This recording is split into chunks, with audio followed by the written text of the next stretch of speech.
నవ్విపోదురుగాక నాకేటి సిగ్గు అన్నట్టుంది మమతా బెనర్జీ తీరే కాదు. మమతా బెనర్జీని సమర్థించే తెలుగు రాష్ట్రాల మోడీ మీద ద్వేషం, హిందుత్వం మీద ద్వేషం, చివరికి పాకిస్తాన్ ప్రధానిని కూడా నెత్తిన పెట్టుకుని పూజించేలాగా తయారైపోయారు మన దేశంలో కొంతమంది. దానికి వాళ్ళకి బుద్ధి చెప్పేటటువంటి తీర్పు ఇది. నిన్న కరెక్ట్గా ఓ పక్కన అక్కడ బెంగాల్లో ఎన్నికలు జరుగుతున్న వేళ సుప్రీంకోర్టు కీలక వ్యాఖ్యలు చేసింది. రాజ్యాంగ వ్యవస్థలో కుప్పకూలితే దాని పర్యవసానాలు చాలా తీవ్రంగా ఉంటాయని సుప్రీంకోర్టు చెప్పింది.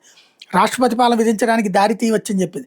పశ్చిమ బెంగాల్ శాంతి భద్రతల వ్యవస్థ పూర్తిగా ధ్వంసమైంది అన్నటువంటి ఎన్ఫోర్స్మెంట్ డైరెక్టరేట్ ఆరోపణల మీద స్పందిస్తూ జస్టిస్ ప్రశాంత్ కుమార్ మిశ్రా, జస్టిస్ ఏవి అంజారియాల ధర్మాసనం విషయాన్ని ప్రస్తావించి వ్యవస్థలన్నీ పూర్తిగా దెబ్బతిన్నాయని తాము చెప్పడం లేదని, చట్టబద్ధమైన పాలనకు విఘాతం కలిగిన తీరును వివరిస్తున్నామని ఈడీ తరపు వాదనలు వినిపించిన సొలిసిటర్ జనరల్ తుషార్ మెహతా తెలిపారు.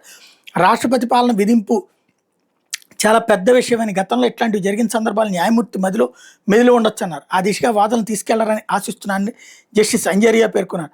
మనీ లాండరింగ్తో ముడిపడిన బొగ్గు కుంభకోణం కేసులో కోల్కతాలోని ఐపాక్ కార్యాలయంలో జనవరి 8 నిర్వహించిన ఈడీ సోదాలు మమతా బెనర్జీ రాష్ట్ర ప్రభుత్వ అధికారులు అడ్డుకున్నారంటూ దాఖలైన వ్యాజ్యం మీద గురువారం విచారణ సందర్భంగా ఈ అంశాలు ప్రస్తావనకు వచ్చినాయి. ఐపాక్ మీద దర్యాప్తును అడ్డుకోవడానికి సీఎం మమతా బెనర్జీ రాష్ట్ర అధికార యంత్రాంగాన్ని దుర్వినియోగపరిచారంటూ సొలిసిటర్ జనరల్ తుషార్ మెహతా, అదనపు సొలిసిటర్ జనరల్ ఎన్వి రాజు వాదనలు వినిపించారు. వందల మంది పోలీసులతో వచ్చి ఈడీ అధికారులు సేకరించి సాక్ష్యాలు మమత తీసుకెళ్లారని ఆరోపించారు.